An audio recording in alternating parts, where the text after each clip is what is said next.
रामायण का हिंदू धर्म में एक विशिष्ट स्थान है। मनुष्य जाति के जीवन और उनके कर्मों का विशेष प्रकार से रामायण में विवरण दिया गया है। इसमें भगवान राम और माता सीता के जन्म एवं जीवन यात्रा का वर्णन है। हम में से अधिकांश लोगों को रामायण की कहानी पता है, लेकिन इस महाकाव्य से जुड़े कुछ ऐसे भी रहस्य हैं जिनके बारे में लोगों को जानकारी नहीं है। आज हम आपके सामने रामायण से जुड़े ऐसे ही 13 रहस्यों को उजागर करेंगे। ऐसा माना जाता है कि मूल रामायण की रचना ऋषि वाल्मीकि द्वारा की गई थी, लेकिन कई अन्य संतों और वेद पंडितों जैसे तुलसीदास, संत एकनाथ इत्यादि ने भी इसके अन्य संस्करणों की भी रचना की है।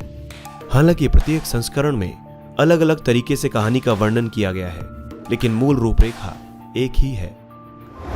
नंबर 1, रामायण के हर 1000 श्लोक के बाद आने वाले पहले अक्षर से गायत्री मंत्र बनता है। गायत्री मंत्र में 24 अक्षर होते हैं और वाल्मीकि रामायण में 24,000 श्लोक हैं।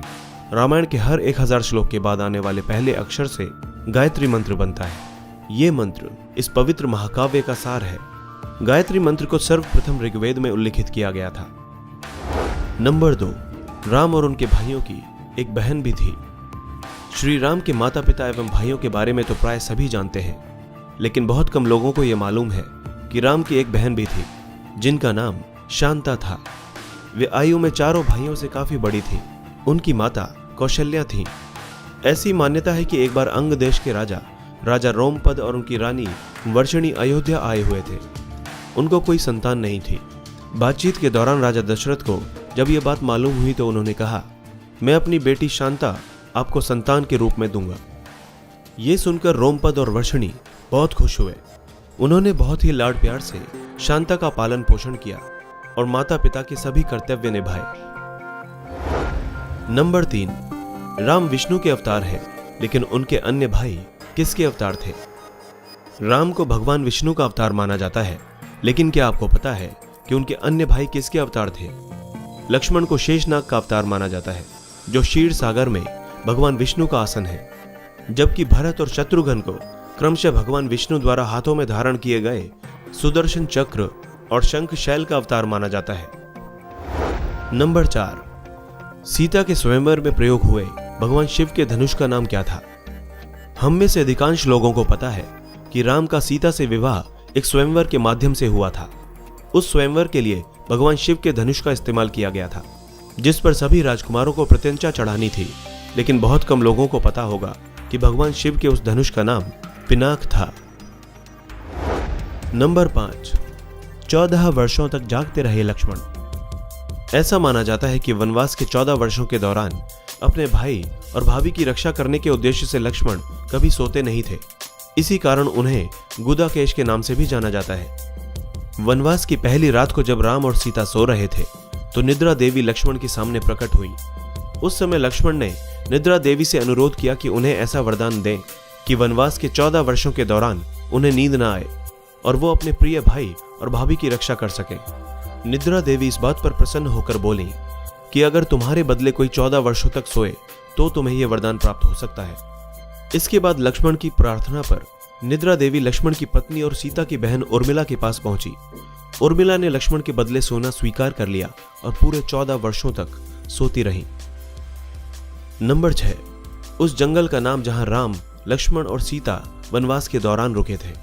हम में से अधिकांश लोगों को पता है कि राम, लक्ष्मण और सीता ने कई साल वन में बिताए थे, लेकिन कुछ ही लोगों को उस वन के नाम की जानकारी होगी। उस वन का नाम दंडकारण्य था, जिसमें राम, सीता और लक्ष्मण ने अपना वनवास बिताया था। यह वन लगभग 35,600 वर्ग मील में फैला हुआ था, जिसमें वर्तमान छत्तीसगढ़, उड़ीसा, महाराष्ट्र और आंध्र प्रदेश के कुछ हिस्से शामिल थे। उस समय यह वन सबसे भयंकर राक्षसों का घर माना जाता था, इसीलिए इसका नाम दंडकारण्य था, जहां दंड का अर्थ सजा देना और अरण्य का अर्थ वन होता है। नंबर 7, लक्ष्मण रेखा का वर्णन वाल्मीकि रामायण में नहीं है। पूरी रामायण की कहानी में सबसे पेचीदा प्रकरण लक्ष्मण रेखा की घटना है, जिसमें लक्ष्मण वन में अपनी झोपड़ी के चारों ओर एक रेखा खींचते हैं।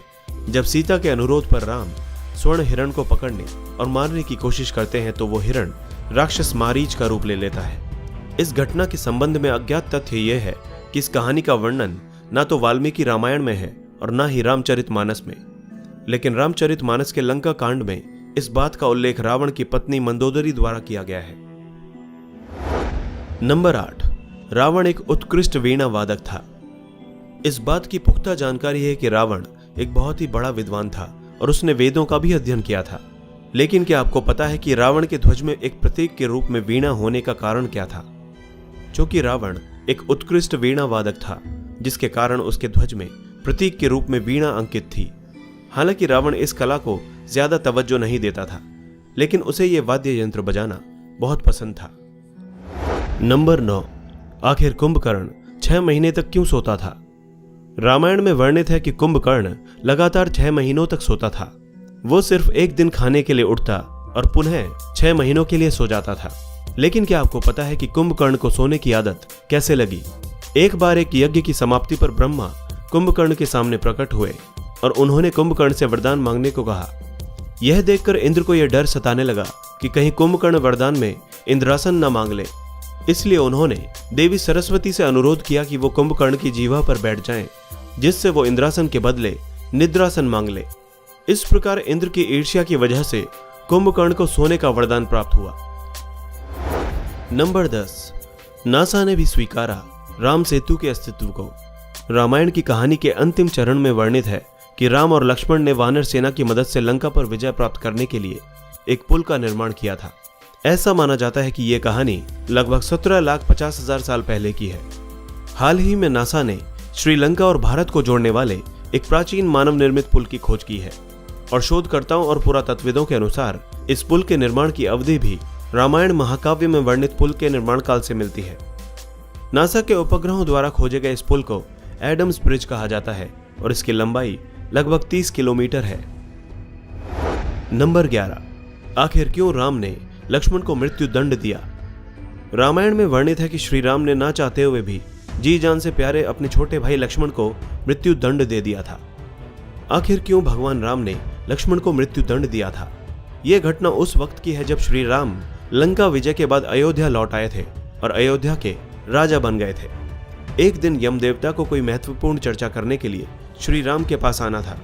चर्चा आरंभ करने से पूर्व उन्होंने भगवान राम से कहा कि आप मुझे वचन दें कि जब तक मेरे और आपके बीच वार्तालाप होगा, हमारे बीच कोई नहीं आएगा, और जो आएगा उसे आप मृत्यु दंड देंगे।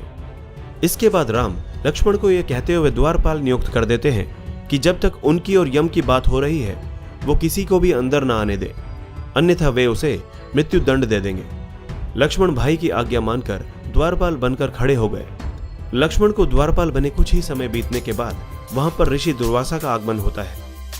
जब दुर्वासा ने लक्ष्मण से अपने आगमन के बारे में राम को सूचित करने के लिए कहा, तो लक्ष्मण ने विनम्रता के साथ मना कर दिया। इस पर दुर्वासा क्रोधित हो गए तथा उन्होंने संपूर्ण अयोध्या को श्राप देने की बात कही। लक्ष्मण ने शीघ्र ही यह निश्चय कर लिया कि उनको स्वयं का बलिदान देना होगा ताकि वे नगरवासियों को ऋषि के श्राप से बचा सकें, और उन्होंने भीतर जाकर ऋषि दुर्वासा के आगमन की सूचना श्री राम को दे दी। अब श्री राम दुविधा में पड़ गए क्योंकि उन्हें अपने वचन के अनुसार लक्ष्मण को मृत्यु दंड देना था। इस दुविधा की स्थिति में श्री राम ने अपने गुरु वशिष्ठ का स्मरण किया और कोई रास्ता दिखाने को कहा। गुरुदेव ने कहा कि अपनी किसी प्रिय वस्तु का त्याग उसकी मृत्यु के समान ही है, अतः तुम अपने वचन का पालन करने के लिए लक्ष्मण का त्याग कर दो। लेकिन जैसे ही लक्ष्मण ने यह सुना तो उन्होंने राम से कहा कि आप भूल कर भी मेरा त्याग नहीं करना। आपसे दूर रहने से तो यह अच्छा है कि मैं अपने वचन का पालन करते हुए मृत्यु को गले लगा लूं। ऐसा कहकर लक्ष्मण ने जल समाधि ले ली।